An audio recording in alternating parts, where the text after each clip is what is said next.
get questions all the time about what I think about systematic desensitization, so let's talk about it. This is an approach that's used to systematically desensitize a child during feeding to different foods or textures. A lot of times it looks like strategies like, oh, first we touch it, then we kiss it, then we lick it, then we bite it, and so on. And the goal is to reduce the anxiety or fear associated around trying that new food. While this may be a strategy that's effective for some people, it can be highly traumatic for others. Let me explain. Think of something you're afraid of. For the sake of an example, I'm going to use spiders. Let's say that I am so afraid of spiders that I can't leave my house. I can't go to the store, I can't go to the park, I can't go visit friends because I'm so afraid of encountering a spider on the sidewalk or on my driveway on my way out. I decide that I really want to overcome my fear of spiders so that I can go and do those things. So I now have the internal motivation to get over my fear of spiders. Systematic desensitization could help with this. We could slowly start by introducing myself to pictures of spiders, and then maybe it's a spider in a cage, and then there's a spider at a distance, and then slowly but surely I work to being able to tolerate spiders in my visual field on sidewalks as I'm walking away. Is it scary and anxiety provoking? Absolutely.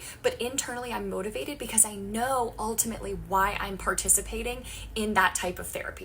But if I had that same fear and somebody else said, hey, I want you to overcome that fear, but I was not at all interested in it, all of those exposures to spiders getting closer and closer and closer to me would be super traumatic because it's not my choice. I'm not motivated. I don't understand why we're going through this process. Now, would I probably learn to calm myself down and get over the fact that what's happening is happening because I know that the only way to get out of that situation is to deal with it?